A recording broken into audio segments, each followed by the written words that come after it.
all for coming out, and hopefully you enjoyed the film. It sounds like you did with all the clapping. Lisa? Hi guys, I just wanted to say it's a pretty interesting and special evening for us because we're having a world premiere in the town where all of the people that know this film live. So there's a few people in this audience that we just wanted to say thank you to that worked on this film and donated so much of their time. Our editor Kevin Jakes is sitting up here. Kevin, if you could stand, I just want to say thank you. Our assistant editor Fraser, and we know you Fraser, we can't say there he is, thank you. Well done.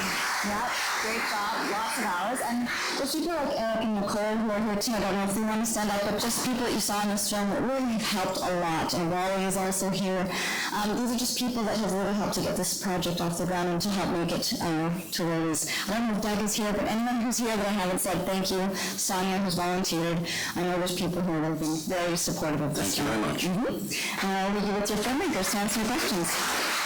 Oh, and Mark, too. Thank you, Mark. Yeah, go for it. If I can just say a quick word, there's a lot of people that helped get this film made, and obviously this was a global expedition. It took a lot of resources to do it. Certainly Roger Williams and his family, great supporters. Rudy and Patricia North, incredible, and their support is so valued. And Val and Dick Bradshaw, I think, are back there too. These people do so much and support so many great causes.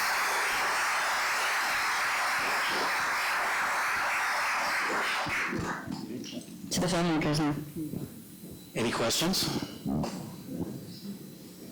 At what point is this going to be available on Netflix? Thanks, Nicole. We're not sure yet.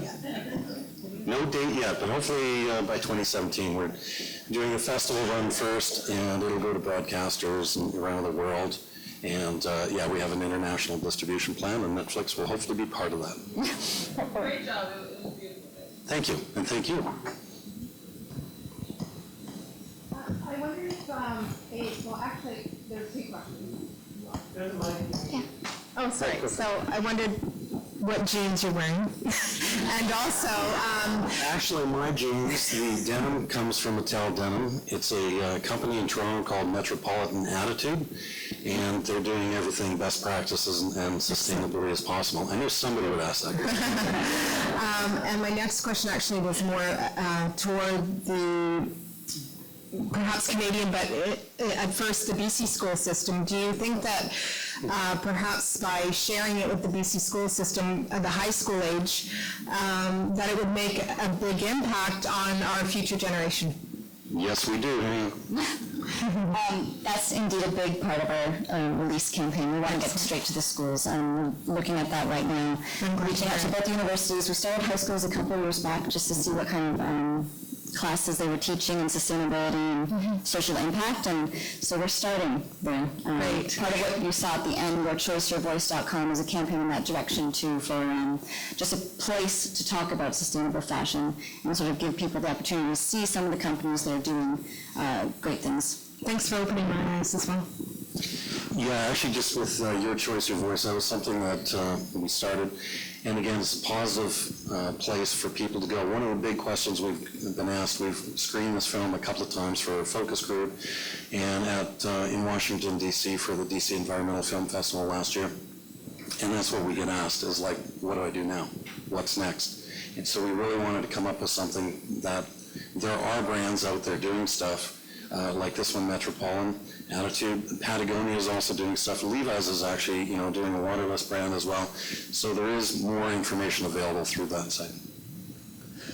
Maybe too, I can just make a quick point. We've had some people say, well, a lot of this production now we've sent it overseas, and they say, how does that affect us? But I think a key point in the film, from my perspective as a longtime environmentalist, when you look at toxins from an Asian textile mill now showing up literally in the tissue of North American polar bears, you realize how interconnected everything is environmentally, and that this is an issue we should all care about, regardless of where we live.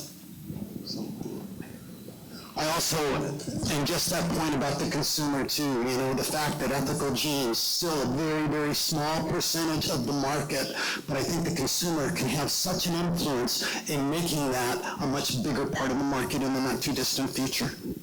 There's a question over here. There's a microphone coming to you. Hey, Mark, you've been working on rivers and exploration, all that kind of great adventure stuff for decades. At what point did you decide to focus on the fashion industry in particular, and can you remember a specific moment?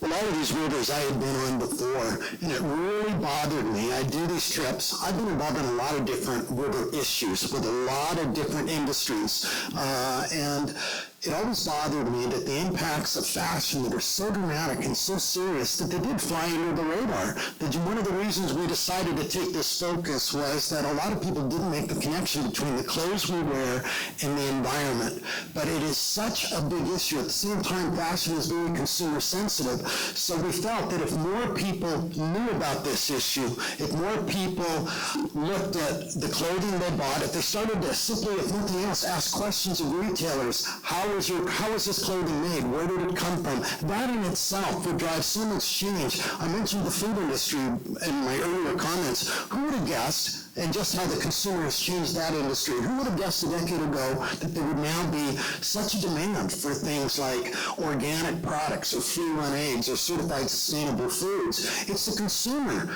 that said, hey, we want these things, and the market, the producers, they reacted. I strongly believe the same thing will happen with fashion, but it comes back to trips, without prolonging things. The Pearl River, as an example, I was there 20 years ago. It was possible for a fisherman to make a living catching fish. When we were back there with this incredible crew, we spent time with that same fisherman who now, because of the gene manufacturing, there's no more fish to be had, no more fish to catch. He's had to resort to sifting through the muck.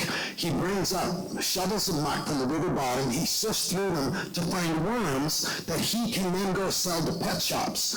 That's how he makes his living, and he told us he totally lost his dignity. We saw story after story after story like that on rivers around the world. So yeah, over the last 10 or 15 years, I saw this and I thought, gosh, why isn't anybody talking about this? So it's those experiences, and David, a big credit to him too. He was looking at photos of the Pearl River, seeing this blue river because of denim stain. That's where the name Riverblue comes from. It's from the toxic stain that's totally coloring that river a denim blue. Anyway, it's an amazing story that has international. That's where the idea actually came from. And that's that one image. I was doing research, and both Roger and Mark had all these ideas. What are we going to do? And you said such a... Oh, higher, okay. Is that better? So they had all these great ideas. What are we going to do? What are we going to do? And it was just such a... Mark had so many ideas. I knew that we needed a hook, as every good story does.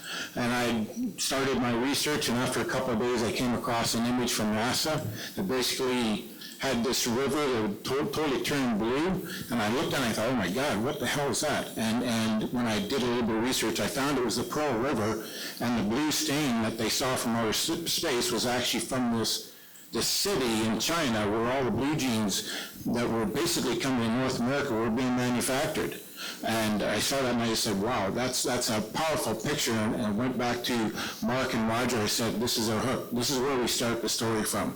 And we actually went to the Pearl River, to that area. So we went to all the toxic places in the world. Yeah, lovely.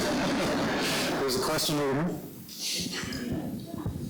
First of all, I want to just say thank you so much for unveiling what you did. It's just phenomenal to see how powerful the textile industry is. And talking about behavior change and what we can do here in the room, I'm wondering if we could speak to some of the local brands who are doing well that we can support and put our local dollars towards. If you could speak to that would be great. Eric Dickstein is right up there. I'm sure he'd love to see you afterwards. And he's with DTL Denim. We're just on Cordova Street, about half a block from here. And he's very knowledgeable in everything denim. I'm sure he could help in that regard too, locally. But there are, again, lots of other brands that are starting to do better things and better practices. But it's still, a very starting point right now for a lot of this stuff. And maybe if everybody stopped at least buying one thing this year, just one piece of clothing that would lessen the global impact also. It's not only the kind of clothes we buy, but the sheer number of clothes that we buy is putting that pressure on the environment. Actually, we have a little art display downstairs in the atrium as well. And Value Village was kind enough, they lent us some barrels and lent us some clothing so that we could kind of help put this little art display together. And they're all about reduce, reuse, recycle. And if we did a little more of that, I think that would be better too. And Nicole Bridger. She's a local designer who's done immense work in this field. I'm wearing her jacket right now. Very sustainable. Nicole, I'm bad at this. Nicole Bridger. Our store is very close to me too. It is. Yeah, it's just on Water Street. It was 14 Water Street. There you go. And actually, the cloak that you're wearing has the two sound. There you go. Kitazano. Nicole Bridger. NicoleBridger.com too, right? Just another quick point too. One thing we can't get into everything in the film, but eco-certification is another thing I'm sure we'll see more of. There are certifications like Blue Sign where they track the production of a product from beginning to end. I recently bought a pair of Blue Sign, jeans that it's not perfect by any means, but it does mean you're getting a product that has a much softer impact on the environment than most of the ones out there. So that's something too that we want to encourage more and more manufacturers to support and get into. I think there's a question up there.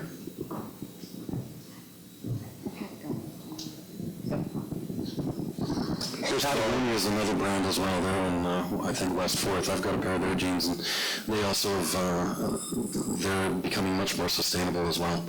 And so you can check those people out as well. First of all, I want to thank you guys for making an amazing film. That was really cool.